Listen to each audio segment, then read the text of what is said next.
जो काम अपने सूटबूट वाले पीएम साहब और उनकी पार्टी के लोग राहुल गांधी को फंसाने के लिए करते थे, अब वही काम प्रियंका गांधी के खिलाफ शुरू कर दिया गया है। कभी राहुल गांधी की संसद सदस्यता छीन चुके पार्टी के लोग अब प्रियंका गांधी की सदन सदस्यता खत्म कराने की जी तोड़ मेहनत में जुट गए हैं। लेकिन राहुल गांधी की तरह प्रियंका गांधी मामले में भी बीजेपी और आरएसएस को जोर का झटका लगने जा रहा है। क्यों बीजेपी के लोगों को प्रियंका गांधी की संसद सदस्यता खत्म कराने के मामले में जोर का झटका लग सकता है, और क्यों राहुल गांधी के साथ होने वाले काम अब प्रियंका गांधी के साथ बीजेपी और आरएसएस ने शुरू कर दिया है, ये सब कुछ मैं आपको अपनी इस रिपोर्ट में बताऊंगी। साथ ही इस पर भी चर्चा करेंगे कि राहुल गांधी को अभी तक फंसाने की साजिश बीजेपी और आरएसएस के लोग क्यों करते आए हैं।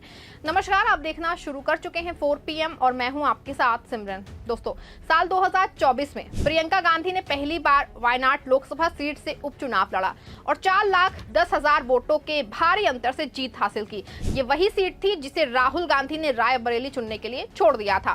प्रियंका की इस जीत ने कांग्रेस को दक्षिण भारत में और मजबूत किया, लेकिन उनकी ये जीत कुछ लोगों को हजम नहीं हुई। अब लगभग 1 साल बाद अचानक बीजेपी उम्मीदवार नव्या हरिदास को प्रियंका की संपत्ति याद आ गई। बता दें आपको, वायनाड के उपचुनाव में बीजेपी की उम्मीदवार नव्या हरिदास ने तीसरे स्थान पर रही और प्रियंका से 5 लाख से ज्यादा वोटों से हारी थी, लेकिन अब केरल हाईकोर्ट की शरण में पहुंची हैं। नव्या ने अपनी याचिका में दावा किया है कि प्रियंका गांधी ने अपने नामांकन पत्र में अपनी और अपने पति रॉबर्ट वाड्रा की संपत्ति की जानकारी छुपाई।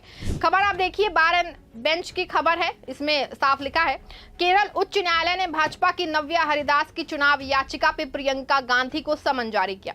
खबर की हेडलाइन से साफ है कि नव्या हरिदास ने रिट की है और उनकी रिट पे नोटिस प्रियंका गांधी को जारी हो गया है। नव्या ने मांग की है कि प्रियंका की जीत को अवैध घोषित किया जाए। लेकिन सवाल ये है, क्या ये याचिका वाकई पारदर्शिता की मांग है या फिर इसके पीछे कोई सियासी साजिश? वैसे केरल हाईकोर्ट ने 10 जून 2025 को प्रियंका गांधी को नोटिस जारी किया। इस मामले की अगली सुनवाई अगस्त 2025 में होगी। नव्या हरिदास का आरोप है कि प्रियंका ने अपने हलफनामे में कई अचल संपत्तियों और निवेश की जानकारी छुपाई जो उनके और रॉबर्ट वाड्रा के स्वामित्व में है। आपको बता दें कि कांग्रेस इसे सस्ती लोकप्रियता बता रही है, तो पार्टी के प्रवक्ता प्रमोद तिवारी ने कहा कि प्रियंका गांधी ने 4 लाख से ज्यादा वोटों से जीत हासिल की।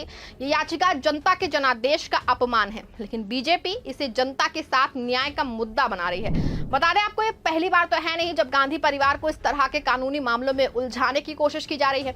राहुल गांधी के 2023 में मानहानि केस में 2 साल की सजा सुनाई गई थी, लेकिन बाद में उनकी लोकसभा सदस्यता रद्द कर दी गई थी। आपको बता दें कि पूरे देश में 2 दर्जन से ज्यादा केस राहुल गांधी पे दर्ज हैं, जिसमें ज्यादातर राहुल गांधी के बयानों पे दर्ज किए गए हैं। माना जाता है कि ये बीजेपी और आरएसएस की बड़ी साजिश का हिस्सा है। इसके पीछे का मकसद है कि राहुल गांधी की छवि को लगातार खराब किया जाए और उन पे एक तरह का मनोवैज्ञानिक दबाव बना के रखा जाए।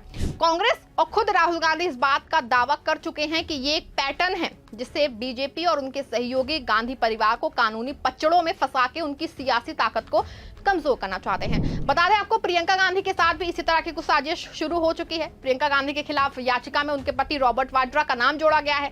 रॉबर्ट वाड्रा प्रियंका गांधी के पति एक बिजनेसमैन है। उनकी घोषित संपत्ति की बात की जाए तो 2019 के लोकसभा चुनाव में प्रियंका गांधी ने अपने हलफनामे में अपनी और रॉबर्ट वाड्रा की कुल संपत्ति जो थी करीब 65 करोड़ रुपए बताई, जिसमें अचल संपत्ति, निवेश और चल संपत्ति शामिल थी। हालांकि रॉबर्ट वाड्रा का नाम कई विवादों से जुड़ा है, खास के हरियाणा लैंड डील और नेशनल हेराल्ड केस में। हरियाणा लैंड डील में अपनी कंपनी स्काई लाइट हॉस्पिटैलिटी पे धोखाधड़ी और मनी लॉन्ड्रिंग के आरोप लगे। प्रवर्तन निदेशालय ने इस मामले में वाड्रा से कई सवाल पूछे। प्रियंका गांधी ने इन आरोपों को राजनीतिक प्रतिशोध करार दिया और कहा कि जांच एजेंसियों का दुरुपयोग किया जा रहा है।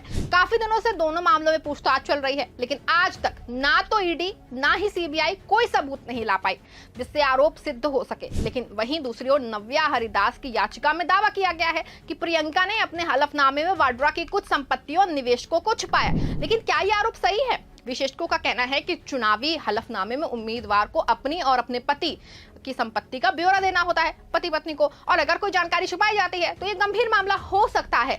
लेकिन अब तक कोई ठोस सबूत सामने नहीं आया है जो कि नव्या के दावों को पुख्ता करता हो। सवाल यह है कि अगर प्रियंका ने कुछ छुपाया होता तो क्या चुनाव आयोग इसे नामांकन के समय ही पकड़ नहीं लेता? हालांकि नव्या हरिदास की याचिका को हाईकोर्ट ने गंभीरता से लिया है। कोर्ट ने नोटिस जारी की है। अब अगली सुनवाई अगस्त में होगी। ऐसे में सवाल यह है कि क्या ये सिर्फ प्रियंका की छवि खराब करने की कोशिश है? क्या बीजेपी राहुल गांधी के साथ अब प्रियंका गांधी को निशाना बनाना चाहती है, जिससे राहुल गांधी परिवार की सियासी ताकत कमजोर हो। बता दें आपको, ये कोई नई बात तो है नहीं। गांधी परिवार को कानूनी मामले में फंसाने की कोशिश पिछले कई सालों से चल रही है। नेशनल हेराल्ड केस में सोनिया गांधी और राहुल गांधी को निशाना बनाया गया, राहुल को मानहानि केस में सजा सुनाई गई और अब प्रियंका गांधी पे संपत्ति छुपाने का आरोप। इन सभी मामलों में एक समानता है कि ये सब मामले जो है वो तब सामने आते हैं जब गांधी परिवार की सियासी ताकत बढ़ रही होती है ना। 2024 के लोकसभा चुनाव में कांग्रेस की सीटें बढ़ी, राहुल की लोकप्रियता चरम पे है। बिहार चुनाव से पहले पोल ट्रैकर का जो सर्वे आया है उसमें एक बात तो साफ हो चुकी है कि अब राहुल गांधी की लोकप्रियता का ग्राफ तेजी से बढ़ रहा है। बिहार के युवाओं की पहली पसंद अब मोदी नहीं बल्कि राहुल गांधी हो चुके हैं। ऐसे में तिलमिलाई बीजेपी राहुल के साथ प्रियंका पे केस करके ये साबित करना चाहती है कि गांधी परिवार पे भरोसा करने के लायक नहीं है। हालांकि सोशल मीडिया पे कुछ लोग इसे बीजेपी की साजिश तो बता रहे हैं, तो कुछ इसे पारदर्शिता का सवाल मानते हैं। लेकिन एक बात साफ है कि गांधी परिवार की सियासी ताकत को कमजोर करने की कोशिशें बार बार होती रही हैं। ऐसे में सवाल है कि क्या ये साजिश गांधी परिवार को सियासत से बाहर करने की एक और कोशिश है या फिर वाकई पारदर्शिता का सवाल है। अगस्त 2025 में केरल हाईकोर्ट की सुनवाई इस मामले में कुछ साफ कर सकती है। लेकिन एक बात तय है कि राहुल गांधी और प्रियंका गांधी की बढ़ती लोकप्रियता ने बीजेपी को बेचैन कर दिया है। बिहार के आगामी चुनाव में राहुल गांधी की रैलियां और प्रियंका की सक्रियता कांग्रेस को नई ताकत दे सकती है। लेकिन क्या बीजेपी साजिश में कामयाब होगी या गांधी परिवार एक बार फिर से इन चुनौतियों से पार हो जाएगा? ये समय तो आने पर पूरा सच पता ही चल जाएगा। इस पूरे मामले पे लेके आपकी क्या राय है? क्या ये एक सियासी साजिश है या कानून का सवाल है? अपनी राय कमेंट में जरूर लिखिएगा। राजनीति की सच्ची और बेबाक खबरों के लिए देखते रहें 4 PM न्यूज़ नेटवर्क।